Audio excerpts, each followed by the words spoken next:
Are you doing that or I'm not doing that? No, I did that. I logged. For coming. There it is. My name is Christina Kintop, and I am the co-president of the League of Women Voters of Douglas County, along with Lee Sandoff Baker. Right up here, we'll be moderating the questions coming in online. We are a nonpartisan political organization whose main objective is to promote political responsibility through the informed and active participation in all government at all levels, especially locally.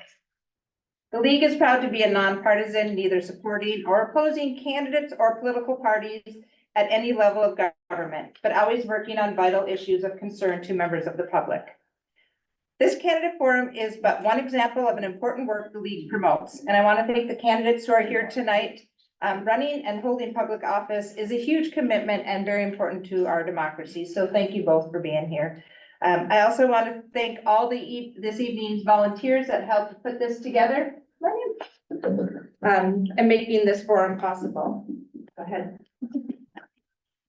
If you have any questions during the forum, you can email the 73rd Assembly Forum at abcleaguevoters.org. The Douglas County League of Women Voters has co-sponsored this with the Ashland-Bayfield County, so I want to thank everybody. I think they're live somewhere in Bayfield, Ashland.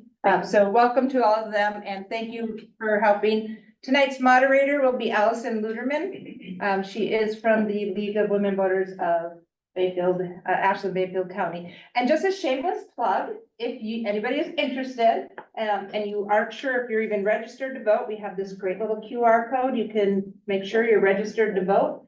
If anybody wants more information on how to join the League, whether it's Ashland, Bayfield, or Douglas County, again, we have information right here with another great QR code, and you can join and become a member of the League. The League has been around for 120 years, and it's an important part of the democracy in our community. So I would encourage any of you to look into becoming a member. So that's my shameless plug. If you want to see what the League in Douglas County has been up to, we've been up to a lot. There's these great postcards here that have shown we've only been official League officially since March. But we started to come together back in December. So we have kind of hit the ground running. So if you have any more questions, feel free to ask Lee or myself. Without further ado, I would like to introduce our two candidates, John Adams and Angela Stroud, both running for the new 73rd district, which does include Ashland and Bayfield County. So that whole strip. So thank you again for being here tonight, and we'll pass the baton to you, Allison. Thanks, Christina. Hello once again, my name is Allison Luderman. I am your moderator for the evening. We do welcome all of you here and those of you who are participating in Zoom. We will be hearing from the candidates running for the Democratic primary for the 73rd Assembly District. There is no Republican primary, which is why we're not doing a forum with the Republican candidate. Hopefully everyone's turned off their phones. This is the format for the forum. We're going to have opening statements. They're going to be 2 minutes. Then we'll have question and answer period. And then the candidates will offer 1 minute closing statements. Each candidate will have a time limit for their answers. I'll announce the time limit for each question. Generally, I'm going to have 2 minutes on a question. If it's a shorter question, I might tell them you get a minute. When a candidate has 30 seconds to go, our timekeeper will hold up a 30-second warning sign and then followed by the stop sign. The candidate may complete their sentence, but must stop speaking if I've asked them to do so. I know time limits are frustrating, but we have a lot of questions, and we think it would be fair to you in this audience and fair to the people watching by Zoom to allow these candidates as much opportunity to answer as many questions in the hour that we have. We randomly drew number that determined both the seating and the starting speaking order. Mr. Adams will give his opening statement first, and then Ms. Stroud will give hers. And then when the questioning starts, we just reverse back and forth and back and forth. And when the candidates, it's time for their closing statements, then Ms. Stroud would give her closing statement first, followed by Mr. Adams.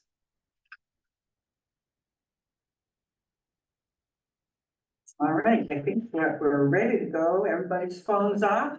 Yes, yes, all right. We will start with Mr. Adams and your 2-minute opening statement. Thanks, Allison and Lee and Christina for putting this on. Thanks UWS for hosting us. This is actually one of my alma maters. I took some graduate courses in journalism here back in the day. But I live in Washburn now, and I grew up in Duluth. I have a father who worked his life for Duluth Sabi Iron Railway and US Steel, and a mom who worked as a teacher's aide in the Duluth School District, a sister who works as a special ed teacher in Duluth, right over there. And another sister who works as a psychiatric nurse practitioner. I grew up kind of over the hill in Duluth, up in Kenwood. And I grew up with kind of a rowdy group of boys who were a couple years older than me. And they kind of taught me how to take a loss tough, how to survive a tough loss. And I was a little bit younger and a little bit smaller than them. And so it kind of set up my political philosophy to always stand up for the little guy. And maybe even if it looks like they're going to be losing, still stand up for them. And so I've also become a lifelong Minnesota Vikings fan for that reason too. But don't hold that against me. If the Packers start losing, I will cheer for them. I graduated with a degree in journalism at the University of Minnesota, and then worked at various newspapers throughout the northern tier of the country, as far west as Montana, and then lastly at the Duluth News Tribune. And those experiences of watching those newspapers shrink and eventually fold, and watching farms shrink and eventually fold, and my idyllic childhood and the broad expansion we had in the middle class when I was growing up, and those great freedoms that we had that the government had built over 40 years, that's built my political philosophy as the most important thing, is to try to rebuild the opportunities and freedoms I had for that middle class in this region. Thanks. Thank you, Mr. Adams. Ms. Stroud. Yeah, I just want to echo the thanks for everybody who helped put this together, and thank you all for coming. My name is Stroud. I'm from Ashland, and I am running for assembly because I believe in democracy. And I was really concerned as I was doing research of the direction that things were going, how much strain our democracy is under. And government is a critical part of our lives. Government is a force of good in our lives. And that's a case that we need to make. And in Wisconsin, that has been a difficult case in recent years because of gerrymandering, because of unfair maps, and because of people feeling disenfranchised. And this year we have an enormous opportunity. You know, the 73rd and what was the 74th, those are all different now. Now we are one district that runs from Superior to Bad River. This is a brand new district, a brand new set of ways to think about building coalitions across this region. And I'm running because I want to not only just make the case that government's a force of good, I want to also build coalition around these critical issues that unite us. And the number one issue is protecting the lake. If those of us who live here and love the lake don't protect it, no one else is going to. You know, a lot of times when I'm knocking doors, which I'm doing all the time these days, people say, Madison doesn't remember us, we're too far north. They're gonna remember us after this election. We are the blue space right along the lake that is in charge of protecting one of the most important resources in really the world, but it's definitely in our state. Number two, reason I'm running, I'm an educator, I come from a family of educators. Public education is the lifeblood of community. And we have a storied tradition in this state of taking care of our public schools. We need to get back to that. I was just talking to someone yesterday who said 10, 12 years ago, Wisconsin was the model in the upper Midwest for all other states. And now Wisconsin educators are looking at other states like, how do we solve this problem? This is our chance to solve this problem. More issues, but we'll get to those in the questions. Thank you. I'm going to give pride of place with the first question to a young man who is 10 years old. So we're going to give the future the first question. And Ms. Stroud, you'll be answering this first. How do you plan on improving funding for public schools? Love it. Great question. I love that a 10-year-old asked it. There are a couple of things. Number one, I think public dollars should be reserved for public schools only. So we are sending something like $700 million a year to private and parochial schools. It's not who we are. When I tell that number to people, they're shocked. When I tell people that we are sending so much money from our property tax dollars to private schools, they're like, not in Wisconsin, they do that in the South. Like, no, they're doing that here, actually. So number one is I think we have to end this problematic thing that was created not that long ago, but is diverting now so much money from our public schools. Number two, our education formulas that were created in 1994 are fundamentally broken. We need to reassess and reanalyze how we set our school funding metrics. There's better ways to do it. And we need to have the courage and the political will for people in Madison to get that done. We're using referenda to solve problems that lawmakers in Madison are refusing to take responsibility for. That has to stop. It is our job to fix it, and that's what I plan to do. All right, thank you, Ms. Stroud. Mr. Adams, I should have let you know I was going to give 1 minute to this question because we actually have a few questions related to public school issues. So do you need me to repeat the question for you? I think I got it. Okay. Yeah, I definitely agree with Angela on the siphoning of funds off the table that are going into private schools' hands. That should be an unconstitutional thing at the state level, in my opinion. I grew up in Duluth with being able to walk to all my schools. 4 out of those 5 schools are now closed.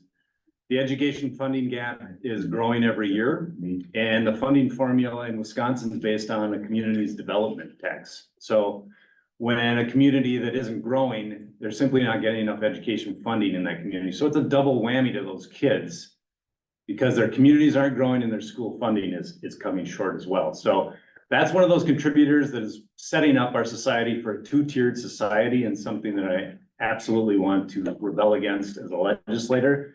And I think it's a Republican move to have their workers and their owners and creating a society that I don't want to be a part of. The next question will just follow up on, stay on the topic of public education for another question. And Mr. Adams, I believe you will be answering this question first. So let's just give this an additional 1 minute on this topic and then we'll move on. What is your position on requiring voucher schools to meet the same requirements as public schools? It's fundamental when you're educating children, you educate everyone. And for them to be excluding kids based on physical needs, it's a slap in the face to the public schools. And so when we test those schools for performance, you can't really test them because the student body is totally different. So it's absolutely ridiculous that they are able to exclude students like that while public schools aren't. Ms. Stroud. I actually think that private schools should be able to operate the way that they want, so long as they don't have public dollars. So they shouldn't have public dollars. If parents want the choice to send their kids to private schools and they want religious education or whatever, that's their choice. One of the most egregious places you see this dysfunction is around special ed. So private schools are reimbursed at 100% for their special ed costs, even though they have no standards that they have to meet for meeting the needs of special ed students. That is diversion away from special ed students in public schools who are having their resources watered down. Those needs can't be met. And there's no accountability at the private schools. So I just think public dollars for public schools, private schools can do what they want as they always have in the past. Parents can still have the choice to send their kids there if they want, but tax dollars should not go there. So I think that's a pretty important thing for us to keep thinking about and keep talking about, especially when it comes to special ed. It's watering down resources for kids who desperately need it. Now we've gotten one question on the issue of Medicaid expansion. So let's spend a couple of minutes each on this, since we only had one question, and I'm sure there's a lot of people out there interested in this topic. Ms. Stroud, I believe you're going first this round. And so here's your question. Expanding Medicaid is an important issue in Wisconsin. What ideals do you have to get this done? We just need to expand it. It's not rocket science. Other states have done it. With fair maps, we have our best chance so far. We're leaving $500 million on the table every year because of the Republican Party's ideological opposition to Medicaid. I find that absurd when what that means is we're actually insuring fewer people in this state. So why would we not want to cover more people with 90% of the cost being covered by the federal government? And you might think, well, what about the other 10%? We're still absorbing the other 10% of those costs. Because when we don't have insured people, all of our healthcare costs more. So in addition to Medicaid expansion though, which by the way is a Wisconsin tradition, 12, 15 years ago, Badger Care was actually a much higher rate than it is now. So this isn't actually radical for us. It's who we are. It's our values as a state. But in addition to Medicaid expansion, we also need to raise the Medicaid reimbursement rate. You see this especially in border communities like Superior compared to Duluth. It hurts our healthcare providers, which hurts our people who are on Medicaid, and they have a difficult time accessing services. So these two things need to go together in my mind. And Mr. Adams. Yeah, believe it or not, Governor Tommy Thompson put Badger Care in place, and one of the reasons he did that was under the guise of bringing in large corporate farms so employers could have, or so employees could have health care. And now the ethos of the Republican Party is make sure we cut everything and we can't spend any money because that will give the other side ammunition. So we saw Scott Walker reject the funding for light rail, which could have modernized our transportation system. And then we see the current Republican Party rejecting this Badger Care or this Medicaid expansion, which has helped, it could help 90,000 more Wisconsins reach healthcare. And look at Michigan, Marquette, they put 150 new jobs in for that through federal funding for that jobs to manage that federal program. We could be doing the same thing in our district. How would 150 federally paid jobs change our district here? And Ms. Stroud. Oh, you already answered. I did. I can say more. That's right. I'm gonna move on to a few questions that came in about issues for rural areas. Our senior population, especially tribal elders, reported on a recent survey conducted by the Greater Wisconsin Agency of Area Resources that healthcare access and social isolation are two of their top concerns. I would like to include insufficient tech training and scamming. That was the questionnaire aside. Also, as a prevailing problem for our elders, especially those who want to register to vote and do not yet have the necessary skills or proper training. Our elders are especially vulnerable, and everyone is responsible to see their concerns. What are your plans to address these issues of concern for an ever-growing population? And I believe, Mr. Adams, you're first this time, correct? Yep. I think the tribes were especially hard hit during COVID, and our country as a whole was. And sadly, we lost years of life expectancy off our tribal neighbors. And so the challenge for us and for the tribes is how to rebuild that social isolation that came about with COVID. And the state has a role in that because through things like the 1854 treaty, those tribal nations were established as sovereign nations that require things such as access for hunting and fishing on a lot of the lands that were in that treaty, education and health. And so I enjoy all the time I've spent on the tribe, covering stories there and knocking on doors, and the state just needs to negotiate with them in full pay. Yeah, I think our elders need to be prioritized. The society can be judged based on how it treats its children and its elderly.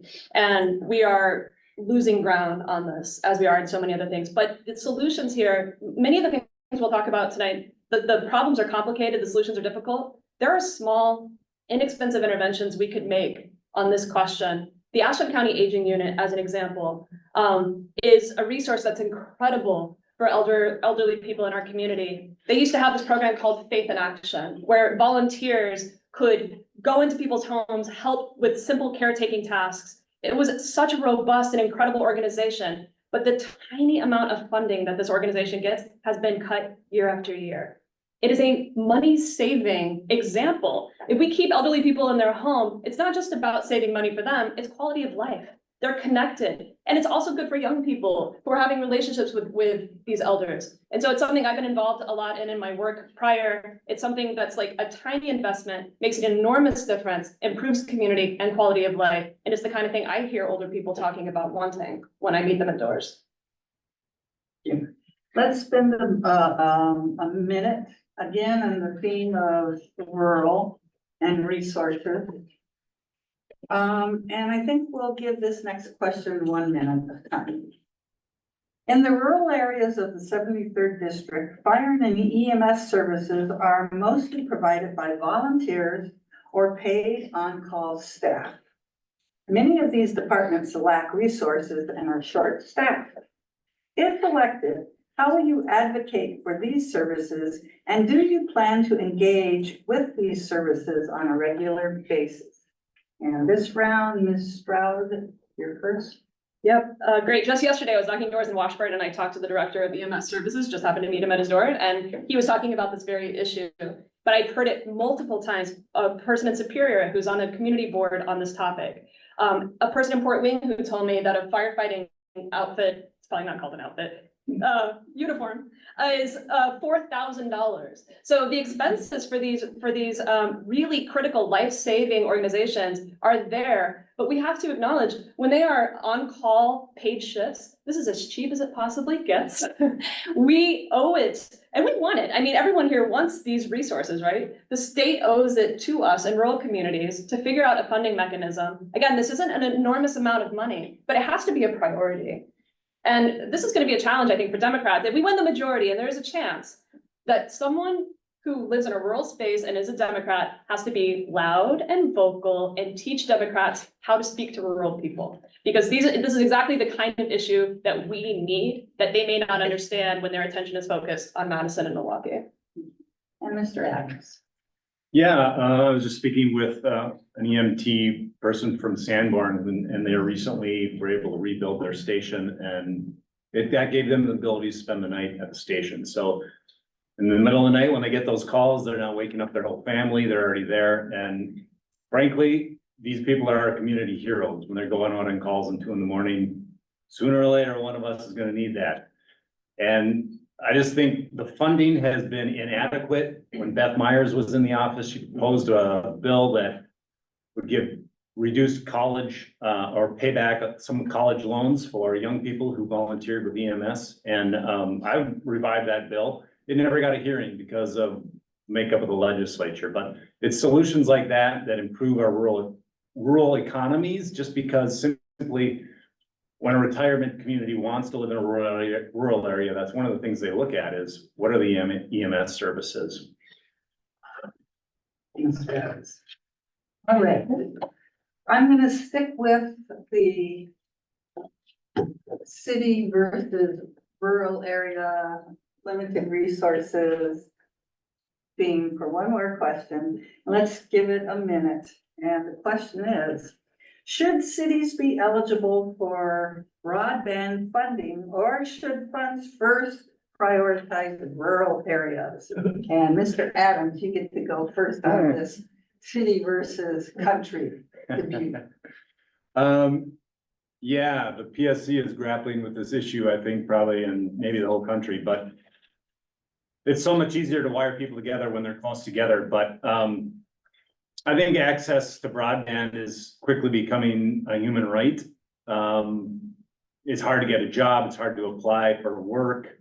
So much of the information that we used to get in other avenues is now found on the internet. So I know you'd like to pitch it as a city versus rural issue, but really this is something that we all need, and we're gonna have to come together to fund it. And currently,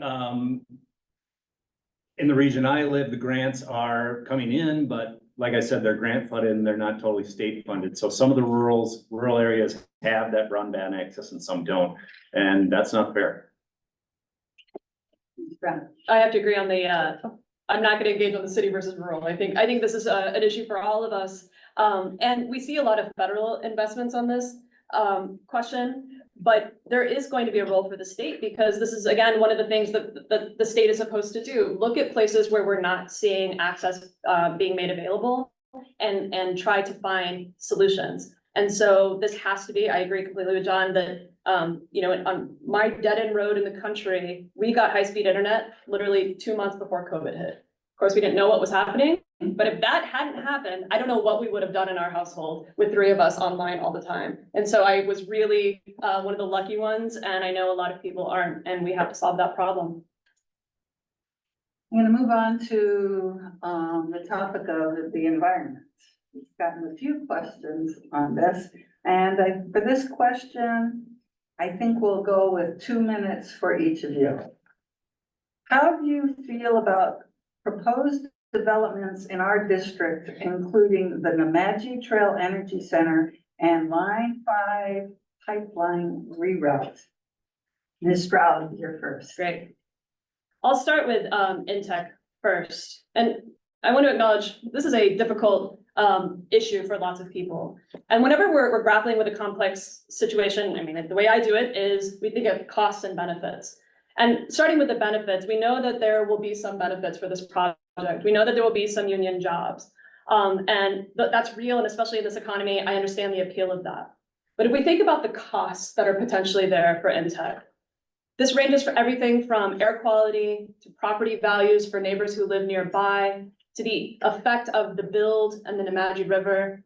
But there's this other cost that I don't think gets enough attention, and that's the cost that ratepayers are going to be paying for decades to pay for the construction costs of this power plant. The entire cost of construction has to be paid for by the ratepayers plus a 10% return to the company. No matter how much energy is ever produced by this plant, if any at all, no matter how long we burn fracked natural gas, which looking at the research, I don't think we're gonna be burning it that long. So thinking about that as a cost, go down to the site. If you haven't been down there, I highly recommend go and look at where they're proposing to build this on an eroding river bluff. Probably the most expensive place you could ever build anything that you want to last. Maybe pitching a tent would be a cheap thing to do. But if you're gonna build something that you want to have last, an eroding river bluff, eroding now significantly before we're getting these increased storms. I mean, what are the storms gonna be like 5 and 10 years from now? What's the effect going to be there? And so I worry about the cost of the project. It's already proposed to be $1 billion. That's before the inevitable overruns that all construction has. And so that's troubling to me. And it's troubling, you asked this as an environmental question. I think we have to think about the ecosystem effects of Intech and the economic effects, because sustainability is social, environmental, and economic, and all of these always play together. Didn't have time for line 5, close to my heart. I hope I get to talk about that just a little bit. This is what I'll do, because these are complicated issues. Mr. Adams, give us 2 minutes on the Nemadji Trail Energy Center, and then we'll go back and we'll do 1 minute each on the Line 5 pipeline reroute. How's that sound? Perfect, thank you. All right, Okay. 2 minutes on the Nemadji Trail Energy Center. Yeah, growing up, I remember the train derailment in the Nemadji River in Superior and how scary that was. And we're potentially looking at a series of co-ops investing in Superior, many of which are from out of state. And the residents are gonna be the ones taking the burden of the methane in the air and the poor air quality. And these gigantic cooperatives are gonna be pulling the profits out of the production.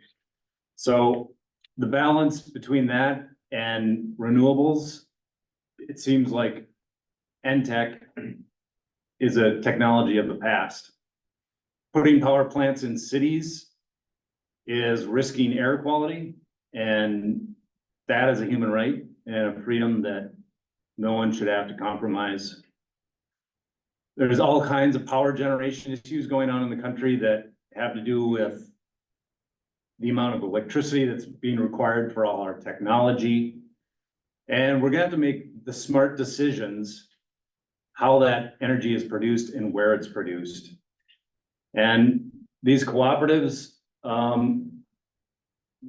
they're investing in Superior most likely because the Public Service Commission is operating as a rubber stamp in this state. And the Republican appointees on it are not putting the challenges and the screws to these proposals. And most recently today, that aggregate of cooperatives is now suing the city of Superior. Project does not look like a good idea to me. Thank you, Mr. Adams. So let's go and have part two and 1 minute each on the Line 5 pipeline reroute. What's your position on that? So the Line 5 pipeline. Oh, I'm sorry. I think Mr. Adams, you're gonna go first on this one. Yeah, sure.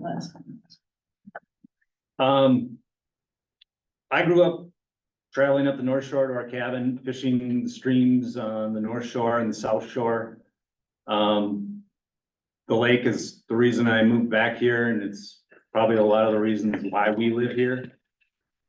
So protecting it is gonna be a central issue in this newly formed Lakeshore District.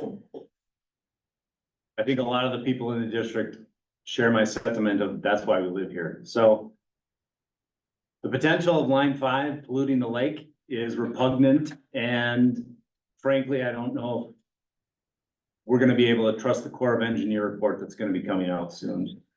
I was recently at the hearing in Ashland, and a lot of people spoke on both sides. But as a rallying cry, that reverberates in my mind is just remember what happened in Kalamazoo. And the Corps of Engineers and Enbridge is gonna have to present one hell of a plan to prove to everyone that they know how to clean up a tar sand oil spill. Thank you. Mr. Adams. Line 5, as it currently sits, this is fundamentally an issue of treaty rights. And our treaty rights are something that affect all of us. We are all treaty people. We live in this ceded territory. And so we have to think about not only standing with our Indigenous neighbors, but recognizing the wisdom that their traditions have when it comes to protecting the resources. And this is something we're late to the game on. I mean, I'll say me as a white person, having to learn about environmentalism, it's not deeply embedded in my culture growing up, but to recognize that protecting the water, that water is life, that is absolutely something that I think is a gift that Indigenous people have given us that we need to take seriously. The problem of the reroute is it fundamentally doesn't solve the problem of the threat of contamination. This is Canadian tar sands. We bear all the risk in the Lake Superior watershed and none of the reward of this energy. I think it's something that we have to take very seriously because, wrecking our water supply is a direct threat to our own lives. Thank you. All right, we're gonna just stay on this theme of the environment, but move towards legislative solutions.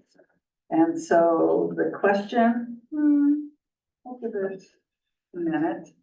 And on this question, Ms. Stroud will go first.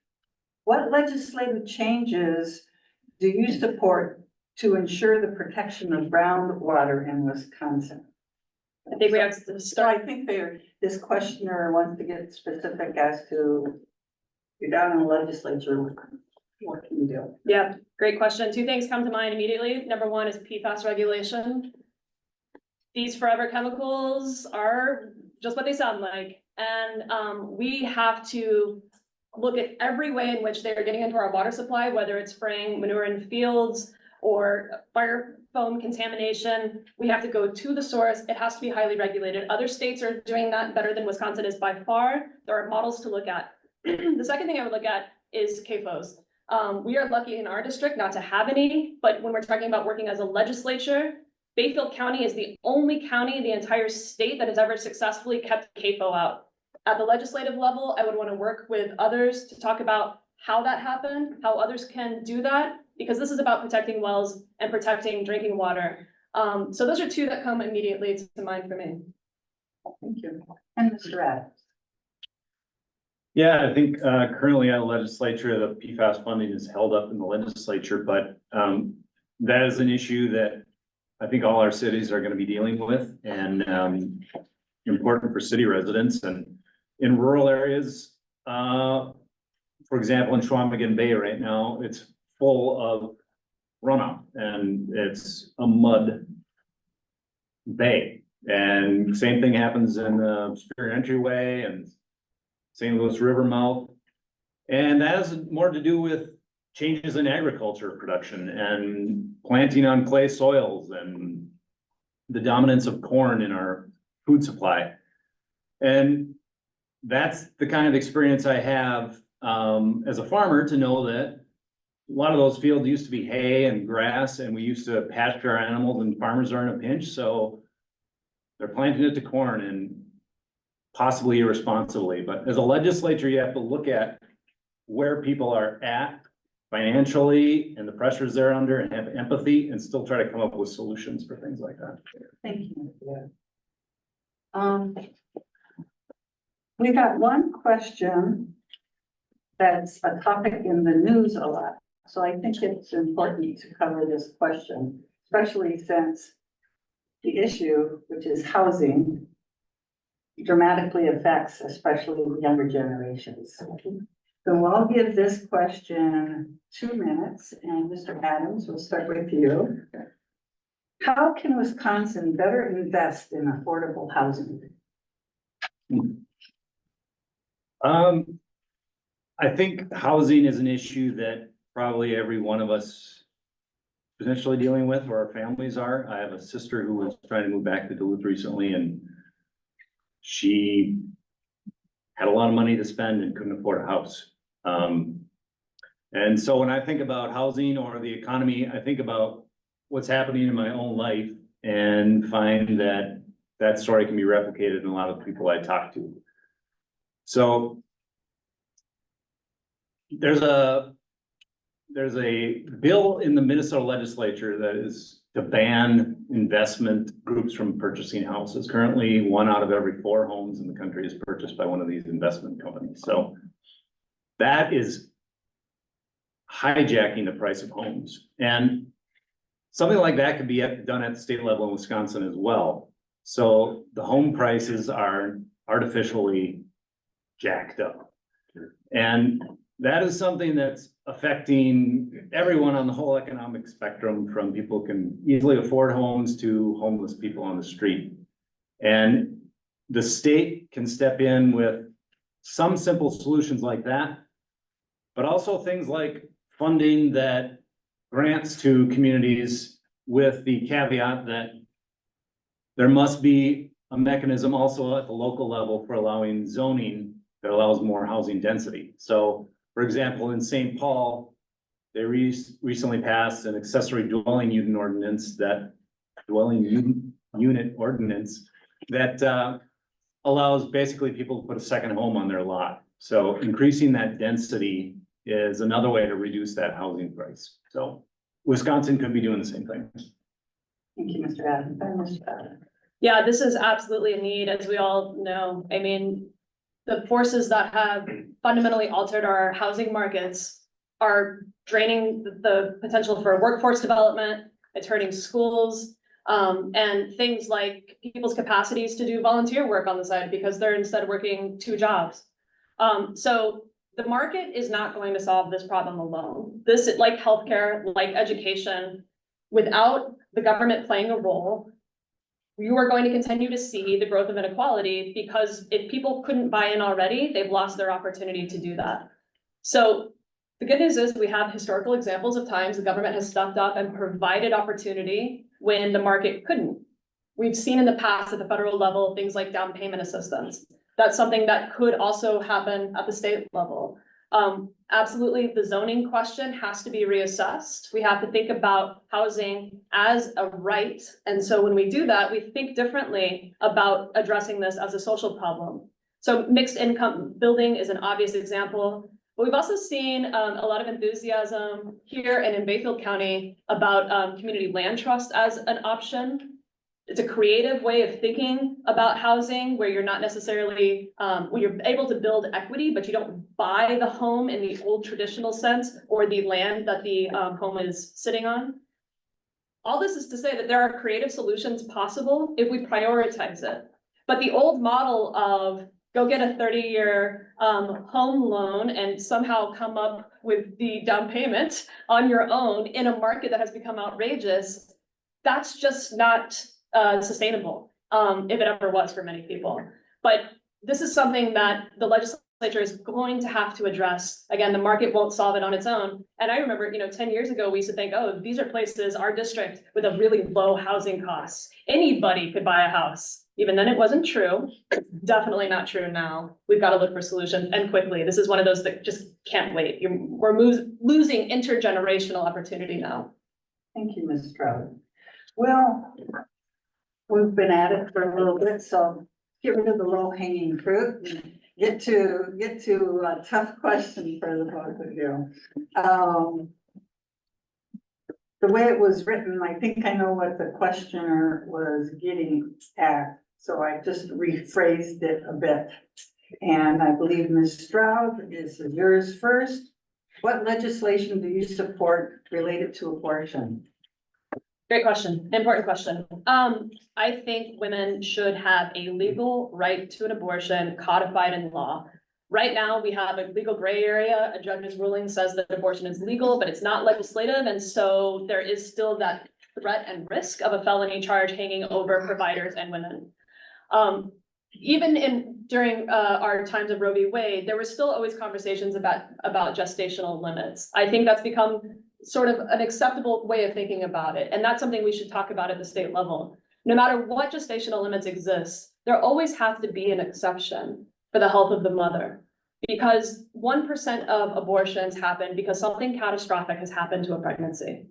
And the legislature should never be involved in a woman's ability to take care of her own health with her doctor if something catastrophic has happened to a developing fetus. And so there's no place for government here. I will make the case all day long that government has a role to play in improving our lives, but government has no role to play in the decisions we make about our bodies. And that is not how, Wisconsin has agreed with me. The polling is clear. We have to change it. Thanks. Mr. Adams. Yeah, I agree. It should be codified in law. That's kind of a no-brainer. Unfortunately, our legislature has been doing no-brainer type things. When Roe was first decided, it was a non-issue practically. You might find it on a sidebar on the front page of a newspaper, but it wasn't like Dobbs' decision. What does that symbolize? It symbolizes the ginning up of the hate machine on the other side that turned this into a political issue. When I agree with Angela, to hear legislatures discuss it is wrong. It just doesn't sound right. We shouldn't be debating what is obviously a woman's choice. And that's one of those freedoms that is restricted from us since I grew up. And these restrictions have come from the Supreme Court. They've come from people who are intervening in our lives, and something I'll rebel against. Thank you, Mr. Adams.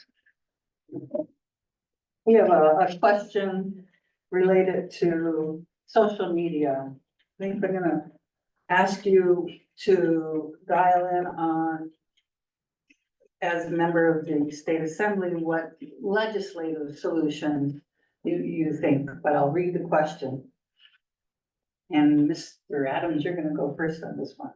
With the new development of technology and lack of social media guidelines, the online sexual exploitation has been raging through communities, even rural communities. What can we do to advocate for the impacted youth, and what can we do to protect children from online sexual exploitation? And so I'd like you to focus in as a state legislature, what legislative solutions you could think of. Yeah. I'm not sure kids under 12 should be on social media. I'm not sure kids, because I don't have any, I don't know how hard it is to keep them off. Are ready for that responsibility. And the impact it's had on their lives has been confronted federally in Congress. I think we saw the leaders of social media come testify before Congress and plead their cases. But at a state level, the protection of children is number one with the responsibility of the legislature. So the warning labels aren't on social media.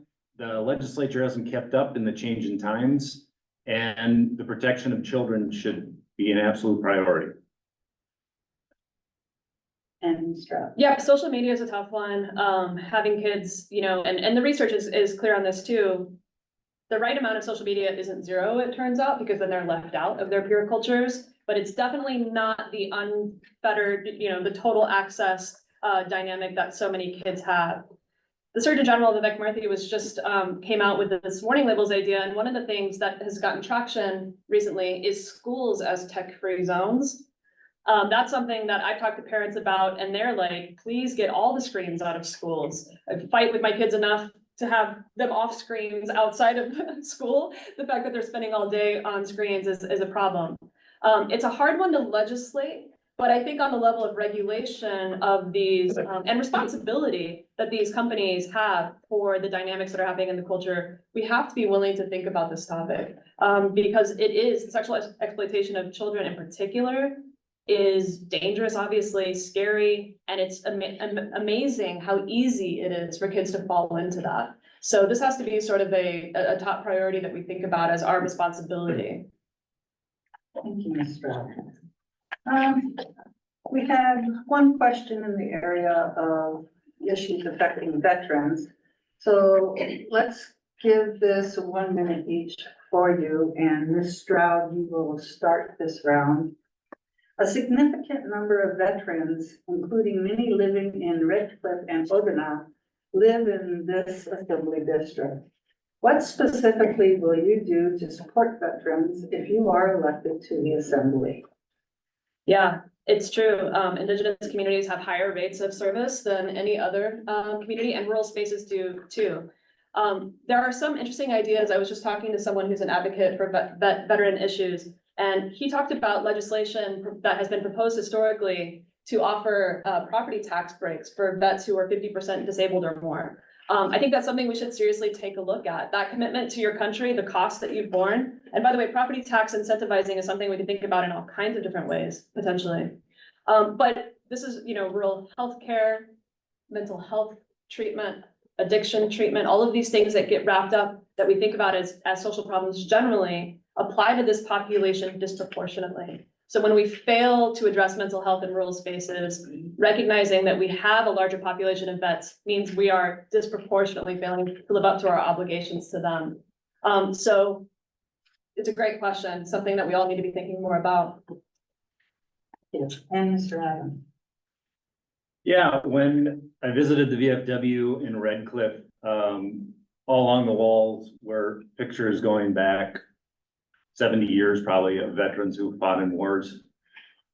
And I think the tribes respect veterans immensely and treat them as warriors. And for them to not feel that the country they fought for is paying them back is an injustice. And so I think programs like the Wisconsin Food Box program that are helping some of those retirees on reservations and all people on the reservations is a program that I'd like to see expanded.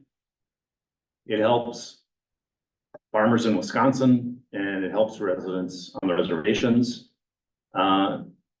So there's things like that, and housing is a prime issue for veterans, and we should be providing them with housing as well. Thank you. Nothing like a light topic for a good summer evening. We're gonna give this one 1 minute each. It is, and I believe Mr. Adams will start. What are your views about gun regulation in the state of Wisconsin?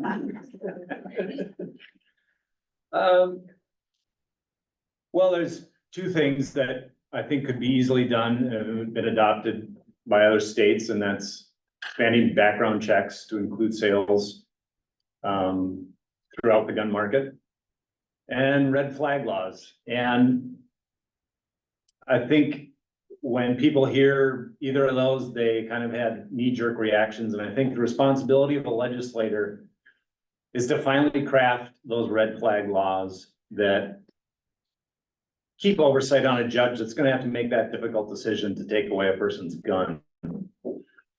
Because a lot of those situations are volatile, where you have a person who's acting erratically or potentially violent. And to take their guns away in that situation is something they're gonna feel infringed upon, so, those proposals are easy to state, they're difficult to implement, and they need to be implemented with wisdom. Thank you, Mr. Adams. Mrs. Stroud. This is a topic I love to talk about. So this is a country with a Second Amendment that the court has defined as an individual right. We have a strong gun culture.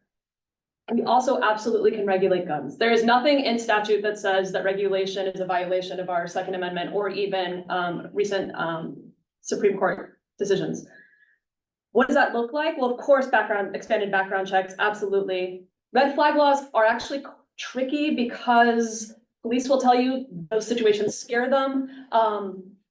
It's a difficult circumstance. And when we think about police abuses of certain minoritized communities, going in there to take away their guns adds a lot of volatility to that dynamic. I'm not saying they're a bad idea, but how they happen is everything. Social workers, along with police officers, in a community-based way, would have to be a part of the conversation for these to work well at all. We also need to think about, bottom line, the problem isn't guns, the problem is guns being in the hands of people who shouldn't have them. So anything that we can think about in terms of reducing that dynamic and volatile problem is something that we have to think about. There's others, we don't have time for it with this, with 1 minute, but there are other ideas. So I'm gonna move on to an important question that is probably a question that very few people are paying attention to. That is going to be on the August 13th primary ballot. That relates to proposed constitutional amendments. We'll give each of you 2 minutes on this one because we think that there's a lot of misinformation, disinformation, and no information and low information out there on this topic. And here's your question. It's in 2 parts. What is your opinion on the purpose of the 2 constitutional amendment referenda on the August 13th ballot? The questioner is looking for your substantive answer on that one. And then 2, what is your opinion of the process of putting such a referenda on a primary election ballot? That's the process part of the question. Part is the substance of the proposals, and the second part is how it landed on a primary ballot. And I believe, Ms. Stroud, you're going first on this one. I'm gonna take it in reverse order. I have to admit, I don't know the process of putting something on a primary ballot. I've never looked into that before. But it is always suspicious when someone's looking to put language, especially a constitutional amendment, on the lowest turnout election. That's troublesome to me. But it's also troublesome to me, I'm a pretty literate person, that it's difficult to understand the language of these constitutional amendments. There's not clarity here. And that feels by design. When you put 2 of these things together, low turnout election, very hard to understand. Then we get to the third thing. What is the substance of these constitutional amendments? My reading of it, thanks to the League of Women Voters to help me understand the complexity, is that the intention here is to remove the governor's ability to spend emergency funds when an emergency declaration has been made. I want to be in the legislature. I don't want to have the power taken away from the governor and put in the legislature to make this decision about how emergency funds are made, spent. This is something that we elect governors to do. I wonder about the intention behind it. My only thought is the Republican Party is an anti-government party. They don't want us spending money on things. And so for me, again, this is another place where government is a force of good. When there's an emergency, we need resources and we need them to be delivered quickly and to act quickly. And that's the role of the governor. I don't understand why this would be removed from the governor, no matter who the governor is. It's not just because we have a Democrat. I would want this to be the case no matter. I think that whoever is supporting these amendments needs to deliver a clear articulation and rationale. Defend these positions, explain to us why they're needed. I have not heard that. And so the absent all of that, putting all the pieces together, I think they're super problematic. If you don't know, vote no. That's great. And Mr. Adams? Yeah, I think this is a political move, and if you recall, when Governor Evers was first elected, the first thing the Republicans did was try to restrict his powers. And they're doing the same thing here. Restricting money that he should have the authority to spend. It's not like when there's an emergency situation, you want to spend time dilly-dallying with legislators over how to exactly spend the money. And the same thing is happening in topic after topic with this legislature. They want all the power and control at the state. They don't want local communities to be able to make decisions for themselves, and they don't want the governor to be able to make decisions for himself. Now, with the substance, with the form of putting a question like this on a primary ballot, that's a bit of a tough one. I feel like in democracy, the people who show up get the right to win. And each side has to turn out their people in order to get that win. So is there room for underhanded actors in that type of situation? Yes, there is. But as it sits now, these referendums aren't binding. They're opinions of voters. And so if Wisconsin ever does do what I wish it would do, is put a lot of these issues up to a direct vote, so binding referendums and putting more power in the people's hands, then my opinion would change about having things on a primary ballot. Thank you, Mr. Adams. We'll do one more question because we're running out of time. I'll make this a 1 minute answer question. Whether you are elected or not, what is one way your campaign will leave a positive impact on the 73rd Assembly District? And I think we're going with Mr. Adams on this one first. Well, I think part of the candidate's responsibility is to spread the good news. When I go out on doors and I start talking with people, I'm always buoyed by their spirit and their ideas. And so I talk to other constituents about other people's ideas. And I love knocking doors on the reservation as well. The communities I've met there have always been open and full of great ideas and very kind. So win or lose, I think campaigns are supposed to build community. And I think in this primary election, we both have the opportunity to do that because we are both good, outgoing Democrats, and we can build a lot of spirit and community in this new district. And Ms. Stroud. I mean, one of the reasons I wanted to get into this race is because I believe in the power of democracy and the importance of democracy. And that's a message that I'm sharing with people all the time. And they'll say, like, how can you believe in it? With all the things that we're seeing, how do you still believe in it? And it's like, because it's our only option. What other system of government would be better than democracy, where people have a voice and a vote about the things that affect them? Is it perfect? No, and it never has been, but it's always about an attempt to get closer to justice. We can't get to justice if you don't have a voice. And so telling that story is a big part of why I wanted to do this, and hearing from people like, yes, thank you for reminding me, and here's how I do that, and here's how I'm engaged in my community, here's how I show up to try to protect my neighborhood. We're building this sort of energy, and the number one thing when I talk to groups that they say to me is, you're giving me hope. I haven't had hope in a long time, and I feel hope when I talk to you. And I feel like if that, no matter if I win or not, if that's the message I can spread, then this is good work, and the rest takes care of itself. Thank you, Ms. Stroud.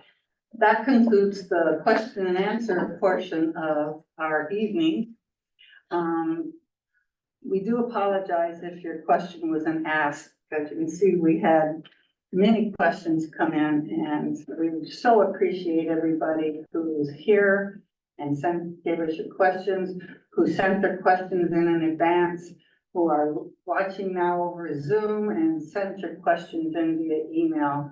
We, the League of Women Voters, greatly appreciate your participation in an important opportunity to educate voters. But now we must leave it for the closing remarks to our two candidates. And I believe Ms. Stroud, you get to start. You have 1 minute. 1 minute. Okay. I'll just say, you know, our ideas are pretty similar. There's not a huge difference between us. What I think I bring to this race is the ability to understand complexity. I'm not saying you don't have that, of course you do.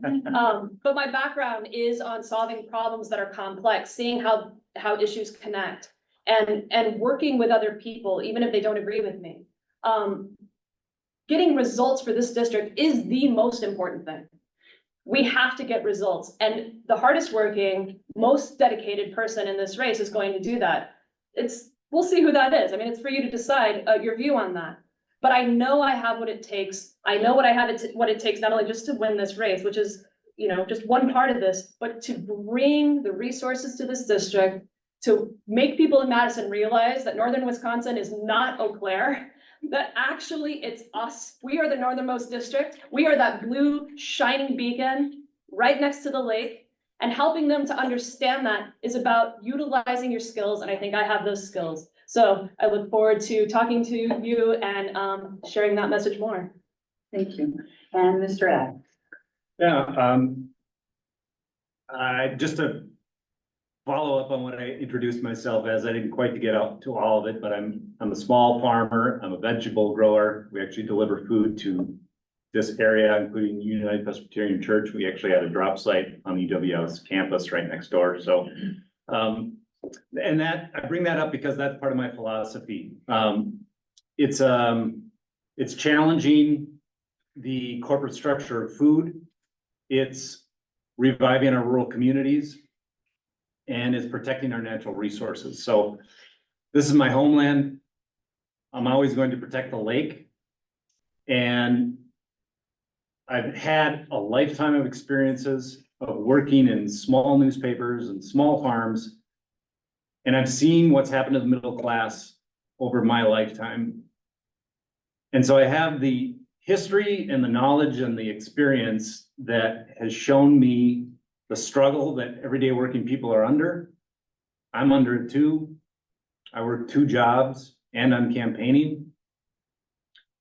And I think a legislator needs to have that, because we've elected too many people who aren't coming from the working class.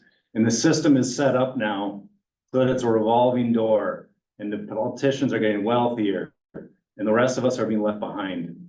Thank you, Mr. Adams. Well, this concludes our forum for this evening. The primary election is on August 13th.